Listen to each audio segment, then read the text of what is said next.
end to end, you are covered.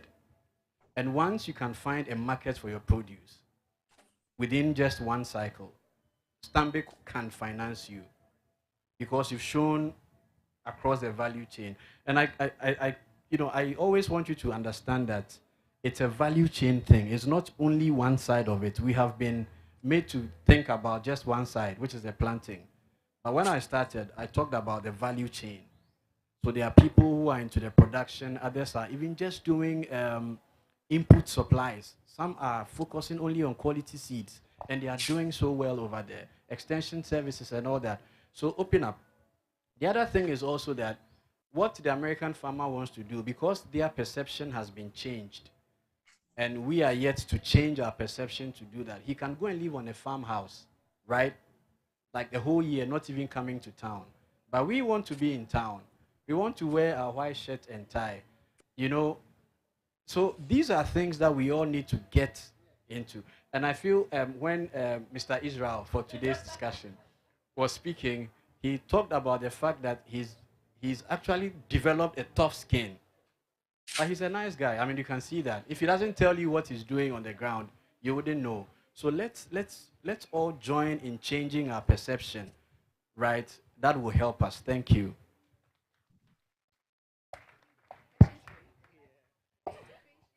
Okay. So thank you for your questions. To add a little bit to the biodiversity loss, um, what's the guy who asked the question? Biodiversity loss. I think you just found yourself a career. Maybe you could be a biodiversity loss researcher. That's so you don't need to start looking for work after school. Maybe you should focus your energy on that. Yeah. And and she mentioned something about a lot of agricultural jobs. When you go to Israel, one of the highest people in demand is agronomists. Like they are paid really well, agronomists. Don't joke. If you're an agronomist in Israel, you pass MP for Ghana Safe. So at the end of the day, sometimes it's about researching. We in the past you go to school because you go to study a course because they say, oh, akwawe onim computers, onim way. So you go and study it because you think that people say, oh, you know it, so you should do it. You should also now start to research on the available job, the things in demand. You can. I didn't study agriculture. I studied computer science, but I've done a lot of reading that I'm sure there's some information that I've been exposed to that has enlightened me. So when I'm speaking, you might think I have an MBA in agriculture. I don't have nothing. It's just reading on the internet and exposing myself to agricultural practices and stuff like that. Now, to the question of if there is any technology for livestock preservation, I would say no, because it has not been my focus when I started Evapreneur Solutions. Maybe along the line, someone else might bring something, but I don't think in the long term it's something that I have interest in going to. But obviously, there's because if you can dry fish on the sun, then obviously you can create an environment where you can trap the sun and and and and and and, and dry it or meat. If you can dry meat in the bare sun, it means you can equally create an environment where you trap the sun. So the technology of the solar drying is basically being able to trap sun that is entrapped in a space for a longer time, so you don't end up cooking what you're drying. Because if you don't know the dynamics really well, you might end up cooking the cassava instead of drying it. So you could apply that same technology. So maybe you could also start a research on solar drying, livestock drying using solar drying. The other question of why would farming be attractive in America, I think it's been said time and again. It's perception. It's about how you look at things. I I have been a climate change advocate for like 6 or 7 years, talking to young people on why they should not,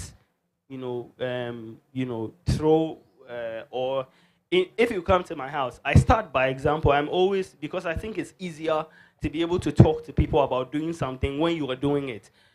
If you come to my house and I'm drinking, I segregate my bottled water and sachet water. So I have a place where I put my sachet waters, and then the bottled water as well. So at the end of the week or something, if I have too many of them, I just tie it. I take it to my mom. She gives it to someone. She takes money. So I don't end up, so in my own small way, that is my contribution to climate.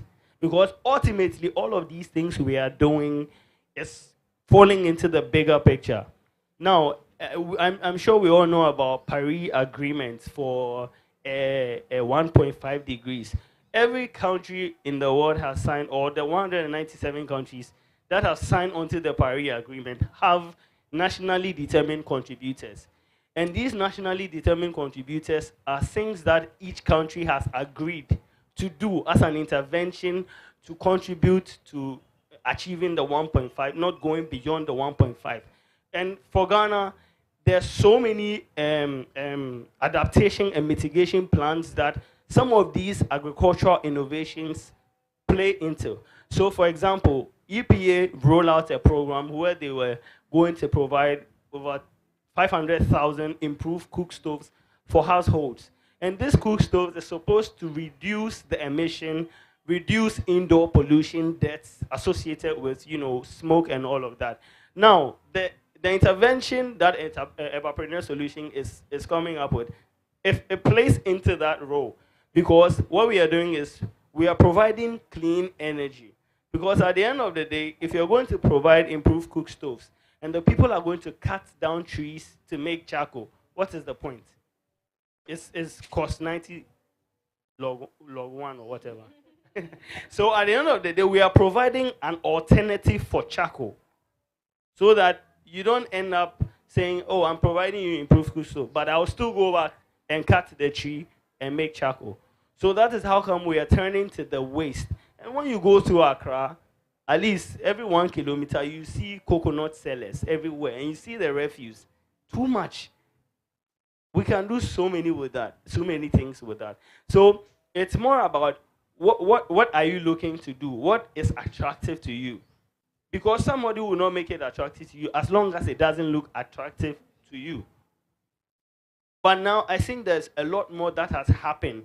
There has been a lot of evolution in the agricultural space, and you see a lot more young people. I saw one of the entries for this year's Israel Green Innovation Competition. There's a technology. You said you don't want to go to the field. The technology is like a scarecrow technology that goes into the field, and it scares away birds from feeding on people's crops. So if you don't want to, it means you have to put in more effort to learn more technology. So the onus comes back to you. Nobody is going to do anything for you. You have to do it. If you don't want to go to the field, you have to learn more technology. You have to, like they said, there are drones that are spraying fertilizers. If you want to do that, invest more in your technological advancement. Then you can sit behind your house and then control your farm all over the country. Does that make sense? I don't know if I've touched on the second Mr. Israel question. Did I answer that? Okay, thank you.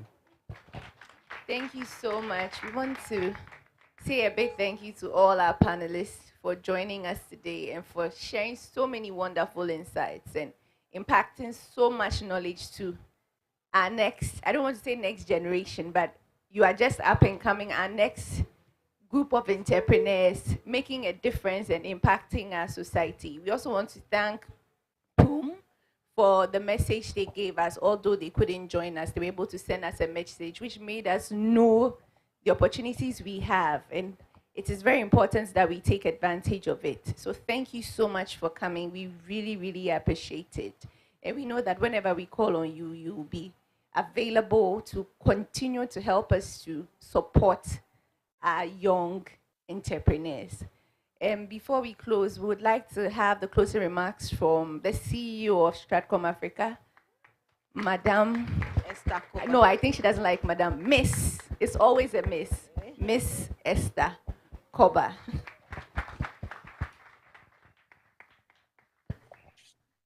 Where the party day today?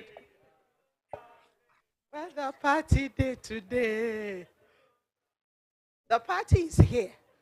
We're growing from green to riches. You know, with everything they said, one of the things you have to note is that when you get into agriculture, when you get into floriculture, you're also saving the world because you're helping to manage climate change. Do you realize that? You are the person that wants to sit with. What are you studying? Pardon? How about it? You know what? My God is so good. I was sitting there thinking, it's really possible that this person studied botany or one of those things, and he studied computer science, and he is in the field, and he wants to be behind the computer. But this is green to riches. And this is Stratcom Africa's way of communicating wealth to you. When we do the Ghana Garden and Flowers show, and the whole movement is about making Ghana greener, cleaner, healthier, wealthier, and more beautiful. You have heard a lot about the wealth part. And when you grow, the country becomes green. You see that in June, you read the headlines about all sorts of people, floods all over, and people dying. It's partly because we've changed God's world. We're doing things manya basa and causing floods. When it rains, we're living in concrete jungles. There's no planting. Meanwhile, we are hungry. We are importing onions. 10 years ago, we were importing $89 million worth of onions. The stew that you eat, the onion that is in it, there is dollar inside. I'm serious. Because it's been imported. But you can grow it yourself. Are you hearing me? That's why we call this conference Green to Riches. And when you become rich, you can do Bugao, Anambwa. Eh? Yes, eh? Stand up and do it and let me see.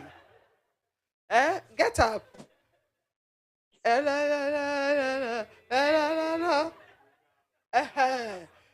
Because you have become rich. You know what? A prophet is never accepted in his own home. A Ghanaian agriculturist is not accepted in his own home. A Ghanaian cleaner is not accepted. When you go out there, we go and clean, right? You go to airports and the person, you are coming out of the washroom and the person you meet there is somebody who is Ghanaian. He's speaking Tree to you, but maybe in Ghana, they won't clean. But when we finish, what I say is, young people, we all want to travel. Oh. But when we go and queue for visas to go out there, you go and queue, son, and then you do all night. Visa prayer night. How many of you have gone some before? You go and pray. Oh God. He's given you soil. 365 days of sunshine and water. He's given you flora and fauna. You heard that the Dutchman, Chris, he says they are looking for chrysanthemums and anthurium. There's plenty here. They've gone to Colombia. Colombia, their weather sometimes is like ours. You guys, if each of you did 5 acres and you put them together, you would be swimming in riches and you would do your bugao. That's why I say, where the party day today, it's here. I'm serious. We are really delighted that you came. We are delighted that you listened. But we will be even more delighted if you use the knowledge that you have gotten here. One of the things that Stratcom Africa does is to use its expertise in communication to contribute to national development and livelihood improvement. You see the banner over there, the pull-up? Amy Beth's story is in this book. When you're going out, please clap. The men, you are also here. This is a compilation of the stories of 6 amazing young entrepreneurs, and Amy Beth is one of them. One of the reasons why we did this is that when Stratcom Africa was 20 years, we wanted to just check whether there are books on Ghanaian entrepreneurs, and we could not find them. And then, of course, being a woman, I met these young ladies, and they told the story of entrepreneurship so well by their own stories. If you want to start an enterprise and you're scared, dare to be. Read one of these books, okay? Yeah. And I would like to tell you, Mr. Israel is available to speak to you. Seriously. He's a walking experience, right? So talk to him. Amy Beth is here. She's done all these things. She's sitting here. He said all glammed up. Oh, she goes to, every time I call her, where are we? Auntie Esther, you couldn't reach me. I was in the field in Lake Leby. And her children are in Accra. Then, of course, Stanbic Bank. Have you heard a bank going anywhere where there's no money? They know there's money here. That is why they have come here. If there was no money in what we are doing, they will not be here. And they also recognize that if they don't help us to deal with the global warming and all that, there'll be no human beings to come and put money in their banks. And therefore, they are here. And I can assure you, Stanbic Bank has a listening ear. They will listen to you. They will guide you. They will help you to go into the enterprise and not fail. And that is why they will require a business plan from you. I can tell you that there are about 3 bankers, young people, who have left their jobs in the bank to come and do, they are there. They're exhibiting because there is money in it. The party day here today. As for MasterCard Foundation, who have vanished, has he gone? He had to go somewhere. They are doing a program called Young Africa Works. They want to ensure that over 3 million Ghanaian youth are gainfully employed. Follow them. Check out everything that they are doing. And you never know. Mr. Israel said, keep knocking on doors. Amy Beth, you also said that some door may just open for you. I'm delighted you're here. Today you came and engaged. Tomorrow, come and walk around and learn, ask questions with the people who are there. Finally, the Ghana Garden and Flower Movement has signed an agreement, a memorandum of understanding with whom? The people you heard from in Holland, by which we are providing training, capacity building, etc., etc. You will hear from us. So sign up, be a member of the movement, and tell everybody, I don't know where I'm starting from, but what I know is that I am starting a journey of making Ghana a greener, cleaner, healthier, wealthier, more beautiful. And after this, it's party in the park. You can go there, and we're going to boogie the night away. Give me some music. Eh? I'll challenge you there. Thank you, thank you, thank you all for coming. Thank you. Thank you. Thank you. And remember, Stratcom Africa will train you in communication if you need it. Okay? Thanks. So we are done for tonight, but the movie night, we have a movie night, so please don't go away. Stay and watch the movie. In order that we improve this for you, we have a little questionnaire. At Stratcom Africa, we say we blend the science and the art of communication. We're very scientific in our approach. So we want to take feedback from you so that we can make this better and better for you. So there'll be a questionnaire for you to quickly put your feedback in there for us. And then we'll also take little sound bites from you to show that you were here and it happened. God bless you. So the questionnaires will be made available to you, so ensure that you fill them before you leave. But the movie night continues, so the night is still young. Thank you so much. Party in the park. Movie night. Yes. So what movie are we watching today? Say again.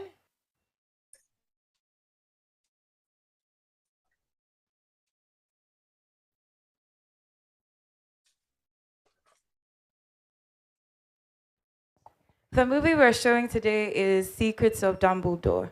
It's free, so just walk and sit down, grab some popcorn, and chill. Right. Thank you so much.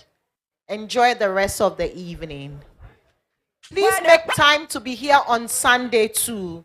Tomorrow is the fashion show, and Sunday is the Israeli Green Innovation Competition. Okay, be here to see who wins, who takes the crown from Maxwell. He won last year. That's what we'll be winning. And it will be good for you to take a look at what ideas you're pitching